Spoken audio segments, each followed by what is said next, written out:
Bienvenue sur le podcast AUF TRAB. Toll, Velvet, ich wusste nicht, dass du Französisch sprichst. Was kommt denn heute? Unser Gast kommt aus Frankreich und es geht um gebiss-loses Reiten. Aha, was ist denn das? Geht es da um Seniorenpferde? Natürlich nicht. Horch einfach mal rein. Hallo liebe Hypomaniacs, ihr seid auf Trab, dem Podcast für alle pferdeverrückten Freizeitreiterinnen und Fahrerinnen.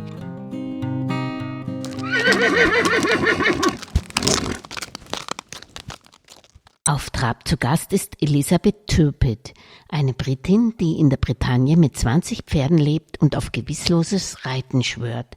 Sie möchte eine Studie erstellen, wie Pferde gebissloses Reiten annehmen und sich dabei entwickeln.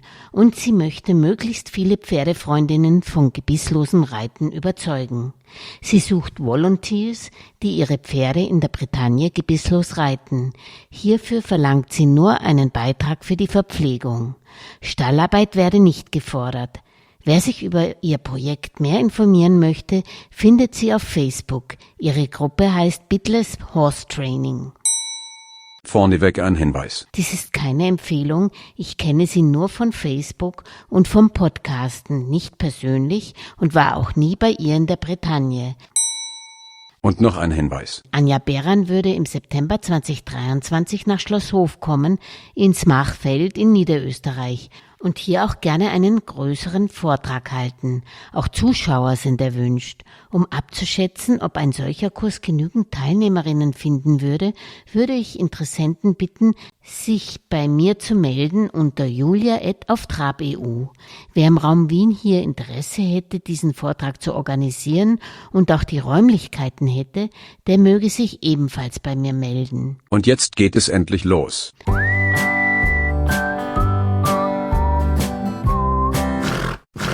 I'm Elisabeth Turpitt. I've set up the bitless horse training experience from my farm in Bretagne in France. My dream is that all horses get the opportunity to be bitless before they become bitted, i.e. before they wear a bit during their training, when they're being trained. You have to start with young horses then? Not necessarily, because if a horse has problems later, then it's better to try bitless rather than try to continue with something else, because we all know, if a horse has bad behavior, people say, well, check the vet, check their saddle, check they're not in pain anywhere. Well, one of the first things would be, well, try bitless. So I think at any age, a horse could be changed to bitless. Mm-hmm. It's more about the relationship between the horse and the rider than the equipment. The first thing you are working on is the relationship, I guess. Yes. And how do you work on it? For me, it's about starting even before we approach the horse. When we first of all go to our horse in his paddock or even in the stable, I always take several deep breaths before I start to approach my horse, because his heart rate is much slower than ours. So we need to slow down our heart rate so that he doesn't think, oh, what's this stressed out creature approaching me? And because horses are always in the moment, we need to try to be in the moment as well. So we need to clear our head of anything else but him, if at all possible. Of course, after we've been with our horse for 10 minutes, we do clear our head of anything but him. So this is a good idea, just to take some deep breath. Would it also help to sing or to whistle? Sometimes these can be stimulating for the horse. He appreciates the calmness because that's how he best starts to understand us.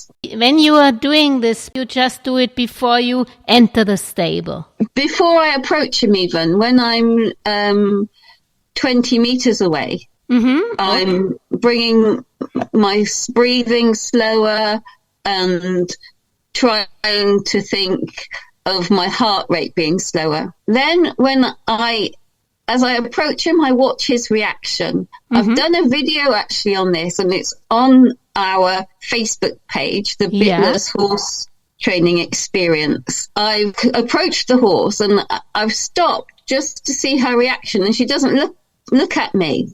So because she hasn't looked at me, I don't approach her. I move myself kind of in a semicircle to a different position, the same distance from her. And I turned myself to my side, so I wasn't looking straight at her, and she immediately approached me. So just giving more time, and if the horse looks away from you slightly or doesn't look at you, don't approach. Just keep your distance a bit more until the horse feels like he can approach you, if possible. So did I get it right? It's a approach and a retreat if the horse doesn't look at you. You can retreat or what you can do is move in a circle around him so that you're the same distance away, but you're in a different position. We want to give the horse the impression that we understand him. We understand what it's like to be a horse. We are the only species that would walk straight up to him. He would never, unless he's done it 100 times and it's normal for him, he would never just walk straight up to us. Okay.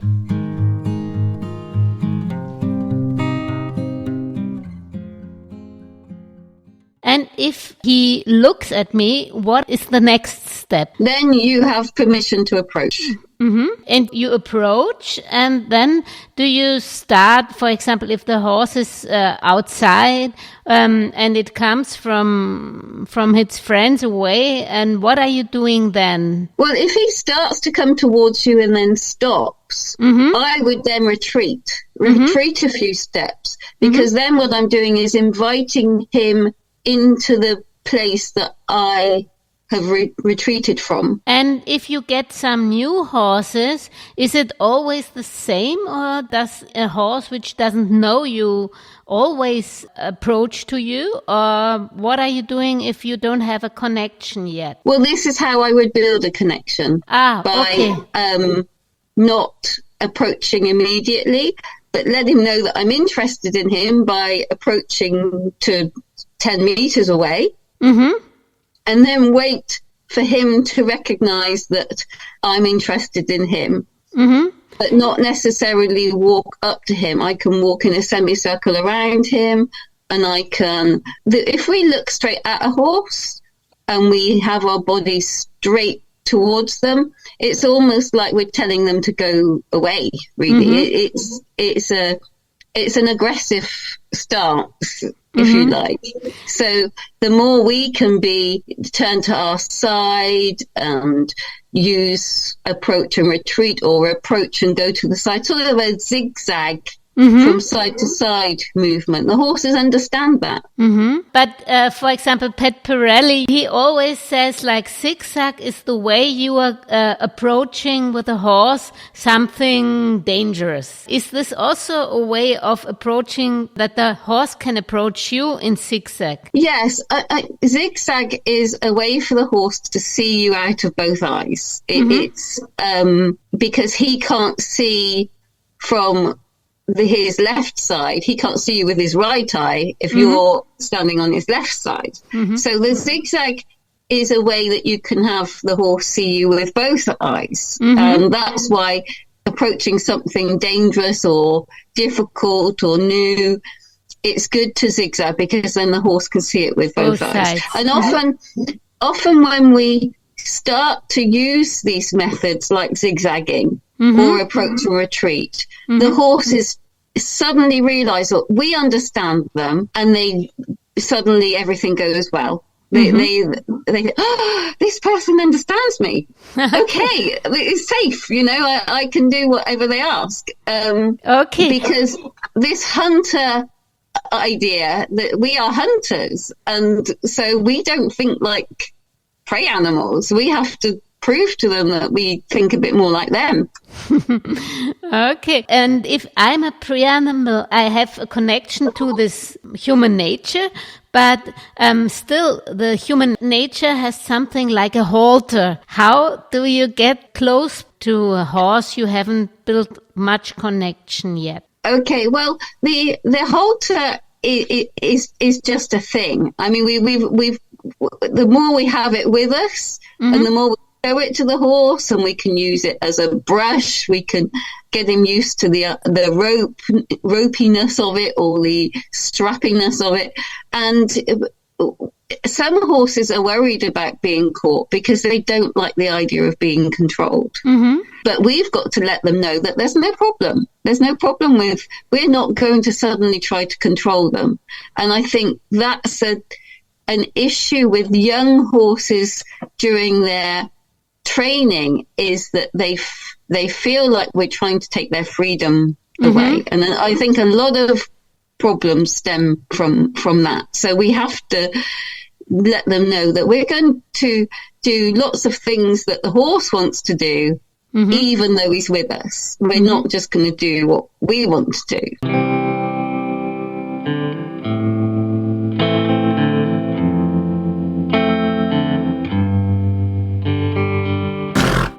So it's not good to put pressure on the horse, and it's not good to try to control the horse or to give him the idea that you want to control him more. The ultimate is that you both want to do the same thing. So if you want to ride your horse around the lanes, that he wants to too. You know, that you develop a relationship where you both want to do the same things. And if you think of all the reasons why he might not want to do that with you, normally they're because he feels that there aren't choices that he could make, or he's feeling under pressure, or he doesn't feel equal in the relationship. You can be a leader of your horse, but that doesn't mean to say the horse has to feel less about himself, if you see what I mean. It's the relationship has to be an equally advantageous one. Okay, let's say the horse already accepts the halter. I think you always take a halter with a knot, this natural horsemanship halters, so? I like them, yes, and I've got used to using them over the years, yes, so I do tend to use them, but it doesn't really matter. Okay, it doesn't really matter is good.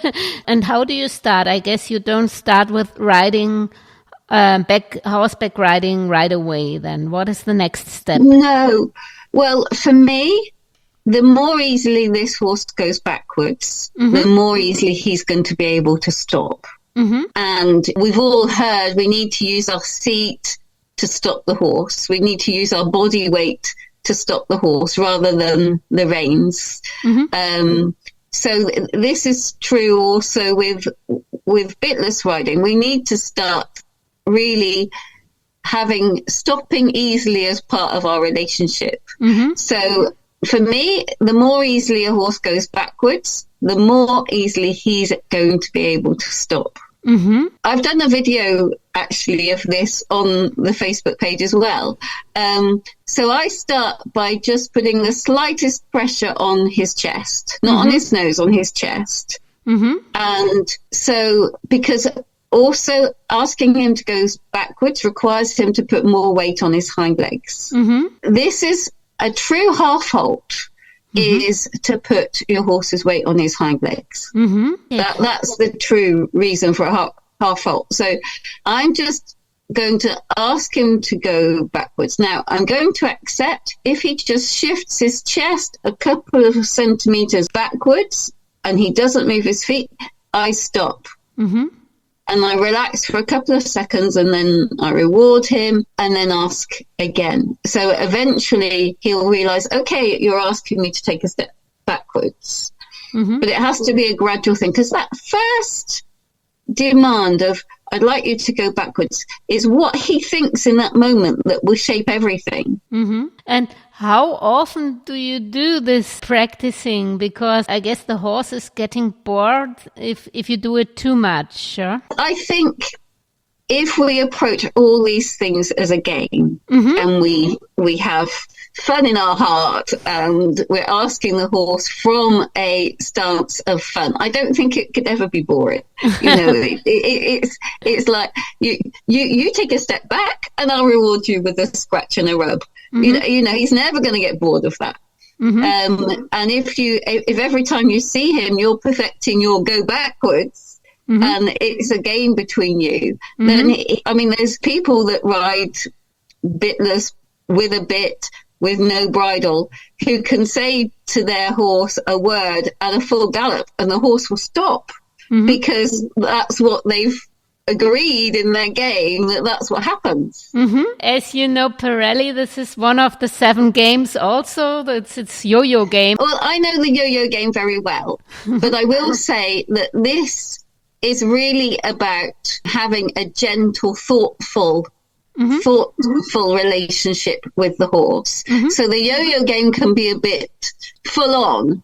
And it sort of shocks the horse into moving backwards if you use your phase 4, or your phase 3. So he's really got to know.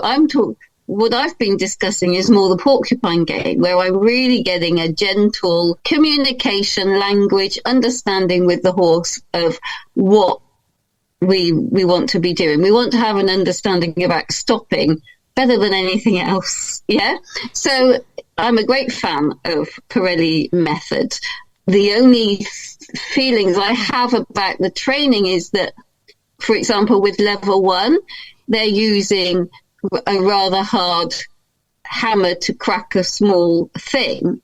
Whereas if you've got your own horse and you've already a certain relationship with the horse, you really want the language to be very subtle. You want the lightest possible communication with your horse.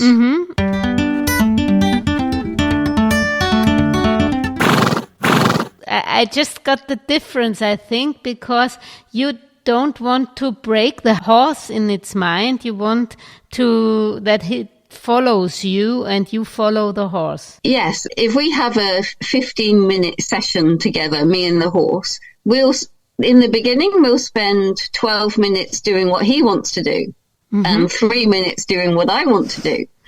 And gradually we'll do more of what I want to do. But I don't want the horse to think, oh, I come with my person and we do everything she wants to do and then she puts me back in the field. Because we all know that if we have a relationship like that with another human, when we see that human, we think, oh no, it's them again. And we don't want the horse to feel like that. How do you do this, that you get in balance what you are doing and what the horse are doing? Can you give some training hints? Well, if you have an area where you work your horse or you train your horse, you can just, you don't have to be attached. You can just follow him everywhere and give him a rub on the shoulder as you're going along and just have a connection with him as you're doing what he wants to do. And you might have a halter on and a rope or no rope, or just so that he starts to realize that you really do want a genuine relationship with him. And before you don't get this relationship, you don't start horseback riding, or with this horse? I think with horseback riding, you need to have the same relationship as you do next to him on the ground, on top. And it's very difficult to start that relationship on the horse. It's difficult enough to transfer the relationship from straight next to him to being on top of him. But it's easier once you've done this on the ground. In any case, in order to train your horse to be even bending both sides, this is best done from the ground, because you can see how he's moving and you can stop him when things are going well. You can praise him quickly when things are going well, and then you can transfer this to when you're on top of him. So it's not necessarily going to take that long to get to the point where you're on him again. But it's just so that you've got this communication going. And in this transfer phase from on the ground to on the back, even then you never need a bridle. You can use whatever you like, whatever feels good in the moment. I mean, sometimes a halter and a rope is really a good way of keeping the horse's head to you. So if ever you think he's going to turn around and buck and kick and you're going to be in the way, you're probably better to have a halter and a lead rein. So you can keep his head to you, because he can't kick you if his head is away from you. Now, this is an extreme example I'm giving you, but the halter is really a safety aspect. And if you can ride your horse and turn your horse using your body, your seat and your legs and your head position and your shoulder position, then you're really doing very well, and you're probably finding that you won't need a bit anyway. But this is what we want to aspire to. Okay. So if you don't feel safe, you can also set yourself a time where you use, maybe you have a halter, but you also still have the bridle in case, the bit in case. Yes. And also it depends where you are. If you've got a closed-in area, you can feel safer than if you're in the middle of a big field. You know, it's all about feeling confident in the relationship you have with your horse.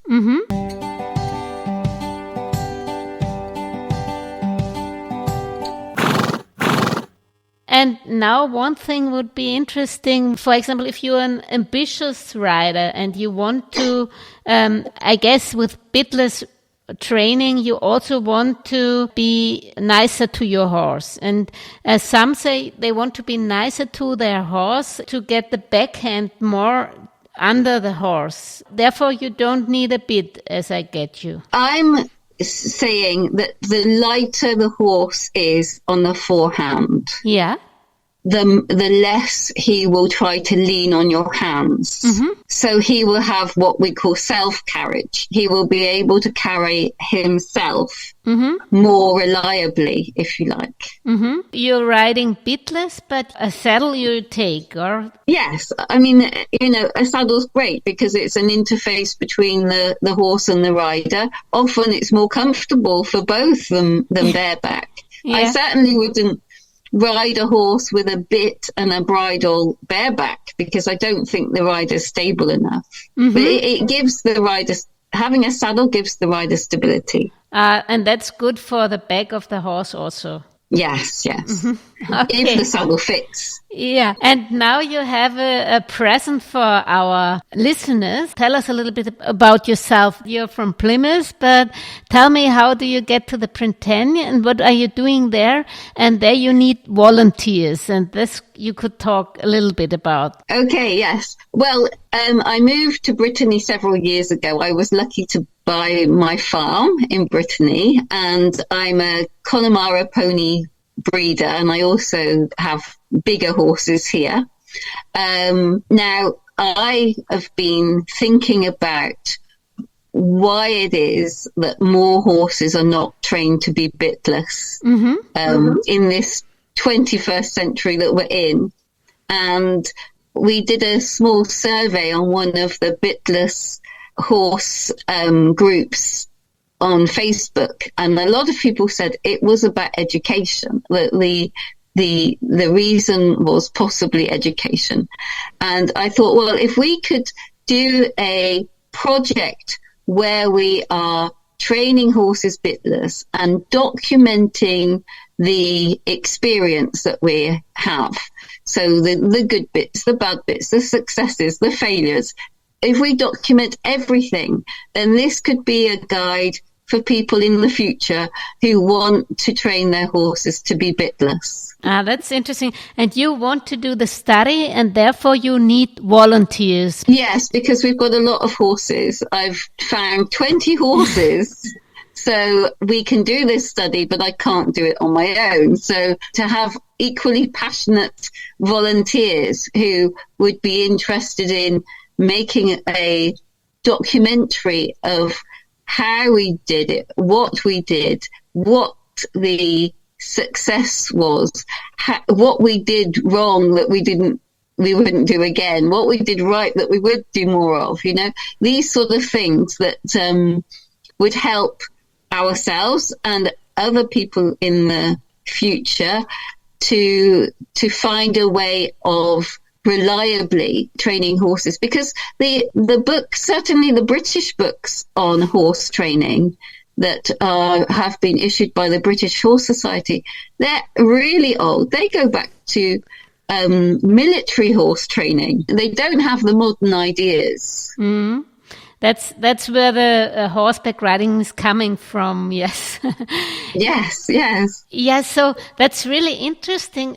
Could you tell us what are the conditions and how many volunteers and at which time and how long do you are looking for volunteers? I'd like to have 3 volunteers at any one time. Mm-hmm. But volunteers can come for between 2 weeks and 8 weeks. It depends how much time they have free. The thing for me is that I can supply accommodation. All I ask is that they make a contribution for their food. It's possible to come here by train from Paris to Morlaix if that suits well, and I can collect people from Morlaix. So I'm trying to make it as easy as possible for people to take part. And is there any age they should have, and is there any pre-knowledge they should bring along? Anyone of any age. Mm-hmm. Children, I guess they'd have to be of an age where they can decide to come. But the experience, they need to understand enough about horses to be safe around them. Mm-hmm. I can help them be safer because, as you mentioned, Pirelli natural horsemanship, that helps people be safer around horses. Mm-hmm. But it's passion that I'm more interested in. Mm-hmm. And anyone who's interested in the psychology of horses and how horses help us to understand more about ourselves, that is something that I'm very interested in as well. Mm-hmm. Thank you very much, Elisabeth. Just tell us, what is the name of your Facebook group, or how can interested volunteers from Austria, Germany, Switzerland, or other countries which are listening to this podcast, where can they get in contact with you? They can get in contact with me via the Bitless Horse Training Experience Facebook page, or even on my instant messenger on Facebook. My name's Elisabeth Turpitt, yes. Thank you very much. Und wenn euch diese Auf Trab-Folge gefallen hat, ja, dann würden meine Welchis und ich uns über eure Unterstützung unseres Podcast-Projektes freuen, indem ihr Auf Trab auf YouTube, Spotify oder der Podcast-Plattform eurer Wahl liked und am besten den Podcast auch gleich abonniert. So könnt ihr auch keine Folge mehr verpassen. Vor allem aber bleibt auf Trab bis zum nächsten Samstag.